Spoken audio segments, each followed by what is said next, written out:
A gigantic move could be just about to go underway, and we're going to have a look at everything that's going on within the charts today, because it looks like volatility is just about imminent. And if you have a look at this tweet over here from Alpha BTC, says today and tomorrow are going to be key days with the wider market at inflection points hitting resistance under the daily 21 EMAs. That is for the stock market that he's referring to. And he says here, Bitcoin is higher and at the 55 EMA resistance, while the DXY is back under its EMAs after rejecting higher.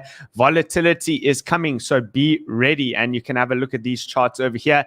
He's got all the levels outlined, and that's something very important that I want to outline. Is a lot of people are, of course, calling for, the DXY pullback and a major top in the DXY, but technically speaking, if this were any other asset, if we were in a crypto bull run, what would we be doing? We would be saying that a weekly red in a bull run equals a buy signal on the DXY. And I thought, well, since we've had the quarterly closes, it would be fitting to actually look at what the quarterly charts look like with the Bollinger Bands. And what you find in these trending markets is that when you have a 3-month candle like this that starts to push through and close above the Bollinger Bands, and it can hold above that level, it literally starts to use this as some sort of a support level as it goes up. So we push up, and now what you would typically expect in an extremely strong trending market is a pullback down into that level, which this will be rising with time, but currently this upper Bollinger Band, which would be retested as support, is coming in at 108.85, and you would expect that back test to bounce off of that level and then continue on upwards to the upside. So it's very, very interesting when you think of it like that. When you look at the NASDAQ, let's have a look at what these look like. Look at your 3-month picture over here. It looks pretty damn bad when you consider that is what your candles look like. And I want you to ask yourself, especially if you're somebody that has been trading for a long period of time, if you were to be taking this trade on an altcoin on a 15 or 30 minute or 1 hour chart, would you be going long or short here? Let me know in the comments. I'd really appreciate your feedback. Would you be going long or short on this chart? What about this one over here, which is going to be the S&P 500 futures? What about the normal S&P 500? Would you be going long or short here? Let me know in the comments below. So something very interesting to consider. You do have the also the BLX, which is the Brave New Coin Index. It's an aggregation of all of the different exchanges into one. So it gives you the best price history and accuracy on the Bitcoin price. And we have that now sitting for 4.5 months underneath that lower band on the logarithmic regression curve over here, which should be, this is something that you don't want to see long term. And I want to ask you exactly the same question. Just imagine if this were a low time frame chart, like a 30-minute or 1 hour chart, what would you be doing over here? Would you be going long or short? I mean, my answer is very simple. Yes, you can long over here, but your stop would be just underneath that wick as in validation. And what that means is that there's a whole lot of liquidity that's going to be lying underneath this level over here. And the same thing is true for the top of this range over here. There is also going to be a lot of liquidity. And when you look at it on a picture like this, you can see that this is kind of the overall range that we've been stuck in for quite some time. So you can pretty much draw it like that. Anything until you leave through the top of this range, it just is going to continue to remain that way, and it is going to be a range until proven otherwise. But it looks like risk is more to the downside. Now, I don't want that to startle you. I actually am running 2 trades, which I have outlined to you guys in the Discord. I have 1 long running, 1 short running, because when the market is at an inflection point like it is right now, I like to play it both ways. That way, at least one of the trades is going to run for me. The other one will stop out. So call one as a whatever is your confirmation bias, and then the other one can be insurance in case you're wrong. And when you are trading, you should never be too sure on anything. You want to start each day fresh and clean with the belief that anything can happen. The market can go either way. If you can do that successfully, you'll be able to stay in this game for the long run. Okay, moving on. This is the short trade, essentially. Still in it. This is Bitcoin short. I have it on a weekly chart. Very, very simple invalidation point. Still coming in at $20,547. And I'll just keep leaving this one running. The psychology or thought process behind this is that it's going to use this 255 moving average as a rejection zone, or it's going to flip that into resistance. And that is pretty much what looks like is happening. So I've left that trade over there. And then I do have a long trade on a shorter time frame on Solana, which I'll show you towards the end and update you on where we at with that one, just in case the market goes the other way. And I must be honest with you, my bigger position is on the long side at the moment. And you'll find out why in a second's time. So volatility is imminent. What I have over here is a daily chart with Bitcoin and the Bollinger Bands. And I want you to notice something. If I zoom out like this, ask yourself in this entire cycle. So this is the all-time highs at $69,000. I want you to take a look at these Bollinger Bands over here and ask yourself, when last were these bands as tight as what they are at this exact moment in time? So let's grab out our highlighter over here. Okay, not too bad over here. That's one area. Here's another area that stands out to me. Here's another area that stands out to me. Here's not too bad. It's okay. Kind of range back up. And then now if you compare that to where we're currently at, so look at the unfolding price action to the downside after each of these was aggressive. This one was the only outlier that was a consolidation. And look at how tightly these bands are squeezing right now. This shows you that there is most likely going to be a mega move that's coming when this starts to expand, whichever way that may go. Like I'm not calling up or down or anything. I'm just saying whichever way this may go, when this expands, the next move is going to be huge. I would anticipate it should be in the region of maybe about 30 to 40%.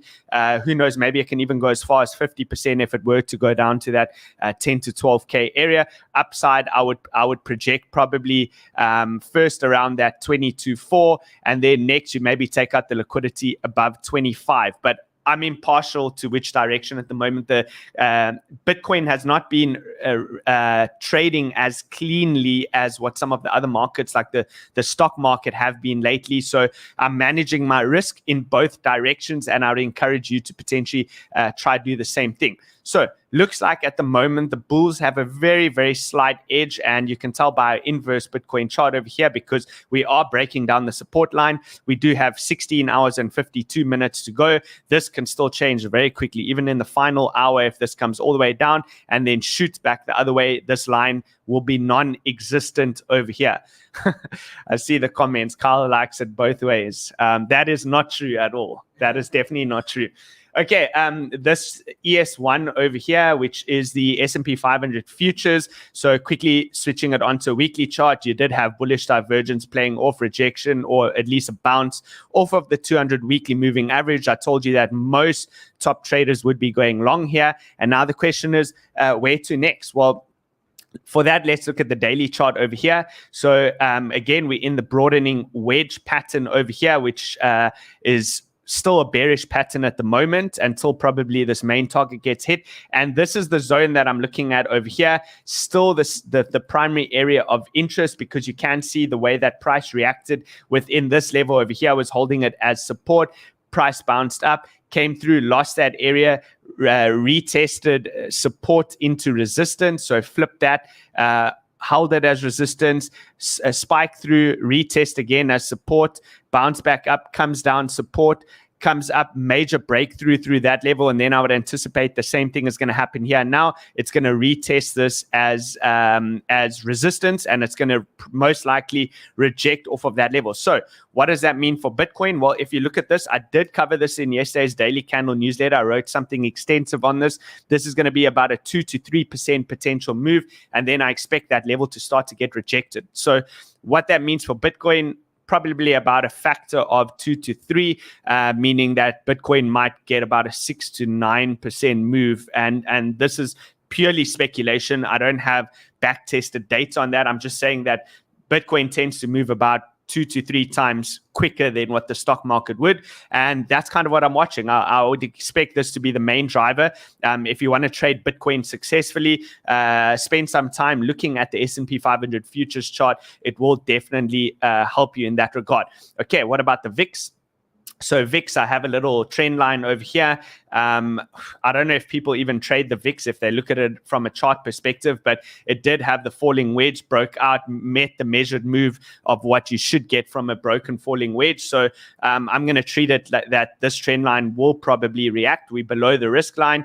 Once we get somewhere around that 26 level on the volatility index for the S&P 500, which is the VIX, I would anticipate a bounce off that level, a continuation to the upside, new volatility in the market. And remember, increasing VIX is a decreasing stock market, which is consequently also risk off on crypto. So that's what I'm watching over there. We have covered the S&P 500 on the quarterly, but let's have a look on the weekly chart, what we're seeing. So very interesting. It wicked directly into that level that I was watching over there, spiked straight into that. I said this might be your first level of support where I think things could fall through, but the main support lies all the way down at 108.6, and there will be confluence with what I just showed you on the quarterly chart on that upper Bollinger Band comes in at that exact same level. So that's what I'm watching over there. Just expecting the DXY on the weekly chart to set its next higher low. So here you have your whole bunch of higher lows. Higher low, higher low, higher low. Next one coming in over here, and then probable bounce from that level. Okay, 3-day chart, same thing, stuck in its parallel downtrend, looking at about 21,122. Could tag that level. Still remains bearish on this particular chart. Okay, quickly on the admin side, again, appreciate if you guys give this video a quick like. It takes 1 second out of your day, and it helps me a huge amount. And then also subscribe and hit the bell notification if you haven't already. Okay, this is our daily chart with our different EMAs that we were looking at. And here you do have some interesting things that have unfolded. So first and foremost, I did outline this zone over here yesterday. I said, this is the level to hold. And I literally said to you guys, pay attention. This is where you need to listen. This level needs to hold for bulls to continue their momentum towards the upside and have an opportunity to pretty much reverse the trend. And that level was about between 19.6 and 19.7. As you can see, price wicked directly into that level. Demand kicked in and it bounced. So here you have the bounce. We have now 1-2 daily candle closes below that long-term declining trend line, the diagonal. So that's a good sign. You do have the RSI, which is still going to most likely reject off this level, meaning that the relative strength of the bulls in the short term is going to run out probably soon. Unless it breaks through this trend line, then you can expect a massive move. So what am I saying? I'm basically saying that the upside is most likely limited to an extent. Maybe get a big push around 21.5 to 23,000, somewhere in that region, and then that move's probably gonna start to get faded. So no need to FOMO in. If you didn't buy this, you'll probably get another opportunity at a later stage. But at the moment, I do think it is time to start shifting your psychology to potentially buy the higher lows. This could very easily turn into a bull trap, by the way. This could still easily turn into a bull trap, but that's why you want to buy the higher lows with the easy stop loss underneath. And if it bounces and sets another higher high, kind of now you're in the money, that's when people start to FOMO in, and then you can just relax. If it's a bull trap, you're going to end up losing a very, very small amount of money. And that's part of the risks, right? When markets are in pivotal points, you need to take action. You can't just sit on the sidelines. And I'm going to show you a tweet in a moment's time of how many people actually are sitting on the sidelines. It is crazy. So a couple of weeks back, I told you what would I need to start to like sit on the edge of my seat considering to flip bullish. And I told you a definite break of this diagonal trend line, recapture of these exponential moving averages, and a couple of daily closes above. And now you have 1, 2, this is the third one.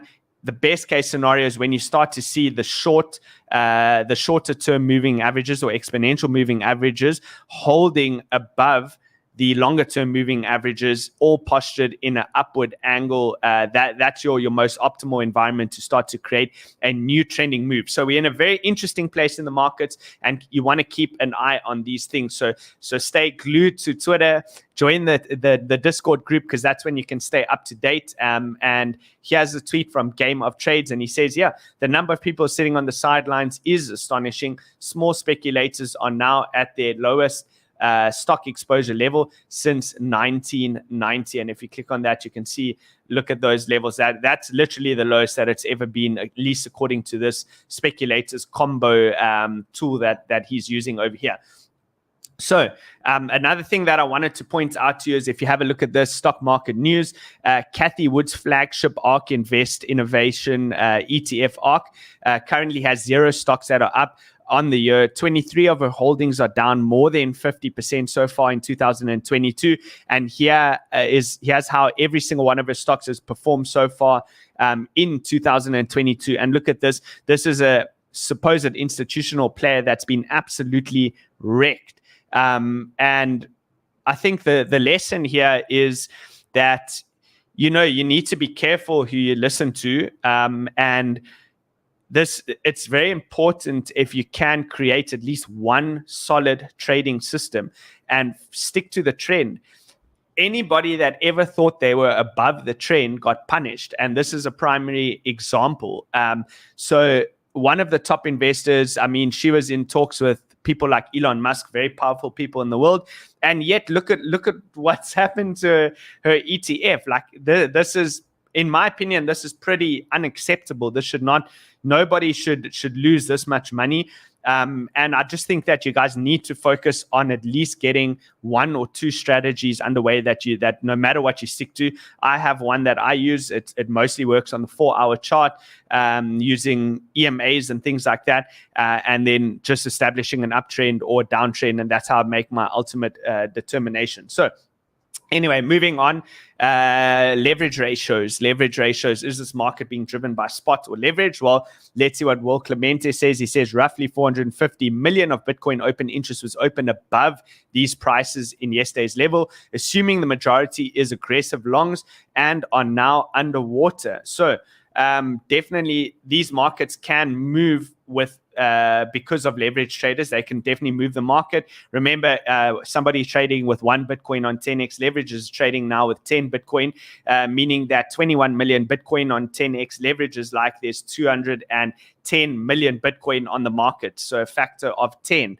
And therefore, that can move the markets. And if you do look at this, you can see that any time that the leverage ratio got to extremes, of which I don't know if it's that extreme yet. Like you'd be looking for probably much higher, around 15 billion or so. It's not quite there yet, at least according to this tool. So I think it can push a little bit higher. So keep an eye on the open interest levels. You want to use this as confluence with what you're seeing in levels of horizontal support or resistance. So when you see the leverage ratio being reset at low levels where markets have typically bottomed, and the market happens to be at a horizontal support, then you buy. If it's on the other end of the spectrum, coming into horizontal resistance whilst leverage ratio is at all-time high, then you should probably consider selling or at least taking profit. So 4-hour chart, recaptured the EMAs over here. You have the this is the short term, which is the pink one, is the 50 exponential moving average. You have the blue, which is the 200 exponential moving average, but price is coming directly into what I would call resistance. And if I zoom in, you'll see something interesting over here. The nice thing is, though, that with this stochastic RSI that came down on the 4-hour, it didn't manage to breach this level. I gave this to you yesterday as the level to watch for potential bounce. That level must hold. Look at that. It wicked directly exactly into that level. And conversely, on the other side of the spectrum, so did the resistance react over there, which ties in with what our Bollinger Bands are showing. And you can see also this triangular pattern that is forming over here, creating a tighter and tighter wedge. So what may happen is we might just get stuck for another day or so within this range, and then the eventual breakout either through the up or the downside will result in that next mega expansive move, probably, as I said, around 30% or so. So that's what I'm watching on Bitcoin. At the moment, I am giving the bulls the benefit of the doubt purely for the reason that I'm trying to, I don't want to say front run this, but I understand how to manage my risk. So I can, in a sense, front run this to an extent. And that's just the protection of all of these higher lows over here. That would be your next level to watch. You want to hold above that wick. You could have gone long over here, and now your stop could be underneath that wick, because this is, from a candlestick pattern perspective, this looks good for a next higher low. That kind of a pattern. Look at that massive wick that's left behind, nice V-shape push up, and then stops underneath that, nice and easy over there. And that's basically what I did with the Solana profits, which I'm going to show you in a moment. I re-added those in there. Okay. Bitcoin on this chart over here, exactly the same picture. So it came into the zone that I pointed out. Now, where is the diagonal resistance coming in? And this was based off of the daily chart, the diagonal resistance. If I move this up a bit, so let's say it were to hit today, you're going to be looking at about $20,709. That would come straight into diagonal resistance in the same way that you had over here and a couple of other times before that. So let's see what the bulls do today. It's going to be interesting. It really could go either way, guys. Again, that's why I'm running two trades, one long, one short. My long trade is on here on OKX. Check the platform out, guys. As I mentioned, they have great portfolio management things. So if you click on analysis, I think I just deposited about $8,000-ish or so, and I just recently started entering the trades. And you see how it manages everything for you. It will show your daily P&L, monthly P&L. This is from the trade yesterday. I only just started trading on this account. But they have nice tools on here. So go and have a look at OKX. They are actually also running a promotion, by the way. Let's just quickly open this up. See if there's going to be adverts. Okay, here you go. They are running a promotion at the moment for the first, we had this last month, which expired, but they decided for the Banter community that they would extend it. So they're doing it again till the end of October. For the first 100 new users who trade more than $1,000 in spot or 10,000 in derivatives, then you'll get $50 each. $50 of Tether, no questions asked. They just deposit it straight into your account. That is running until the end of October, and you can use the link below over here. You can unlock your mystery box with up to $10,000 in rewards. Please like my video. There we go. Okay, last thing to touch on over here is the current trade that I'm in. So have a look at this with the BBWP, which is that volatility indicator. So it came into the lows, printed blue over here. This was one of the areas to go long from. Price pushed up like that into this resistance, and BBWP came back down, squeezed back below over here. And I told you guys, move your stops back into break even. So there's no risk in this trade. It's completely gone. I also told you that you can see the way that the wicks are looking over here into resistance. And I mentioned this in Discord. You want to consider re-adding your profits below.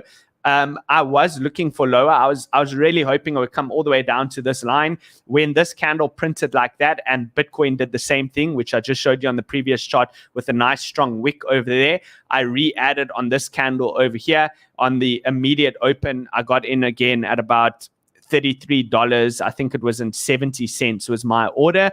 And pretty much I'm just going to hold that trade now. So that's it. I'm in the two trades, one short on Bitcoin, one long on Solana. If this thing starts to expand to the upside and there is some sort of mega move, then my ultimate target on Solana is about $44. So what would this entire trade give me? And this is purely spot, by the way. Look at that. That's a big move. 40%. That's enormous. Spot trade, very low risk. Like, I'm not even going to lose $50 if I get stopped out on this. Actually, I won't lose anything because I've moved my stop to break even as well. I want to show you on the daily, though, quickly as well. Let's just click on here. Look at how low those reads are, guys. That is extremely, extremely low on the BBWP. We haven't seen reads like this for a very, very long time. And if you look at the RSI over here, it is coming out of this bear zone, which is marked with the purple. And it looks like bulls have the slight edge on the daily chart. So you need to wait for confirmation that this is going to expand.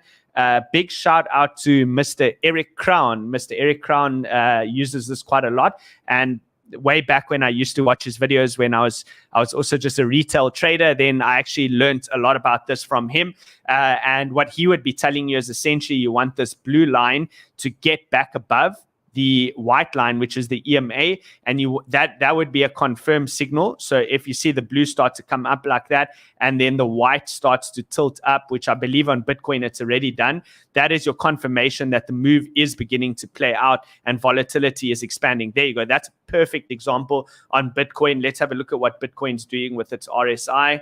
So this one is trending to the upside. So you have to give the benefit of the doubt to the bulls, manage your risk. Again, running it both ways. One of them is going to work out. Let's see which one it is now. Are you an institution now? No, I am not an institution. Definitely not. I'm a retail trader, just like the rest of you guys. So an institution, guys, with institutions, they think very differently. So institutional traders are looking for major liquidity, so they don't have the same problems that we have. We have almost like a cheat code where we can sell and buy at almost any level that we want and the order will get filled. With the institution, they need to target areas where there's so much stop losses either on the top or the bottom side, and they can sell into that it's enough that their order will get executed without mega amounts of slippage, because if too much slippage occurs, that adds additional risk to their position and they can lose more. So yeah, that's it. I think that brings us to the end. I appreciate all of you guys, each and every single one of you. Thank you so much for joining. Make sure you use the links below. Last thing, actually, I wanted to just very quickly touch on this, which is, here you go, the Banter Hub over here in the Discord. Join the VIP groups over here. I put my thoughts and my trades over there.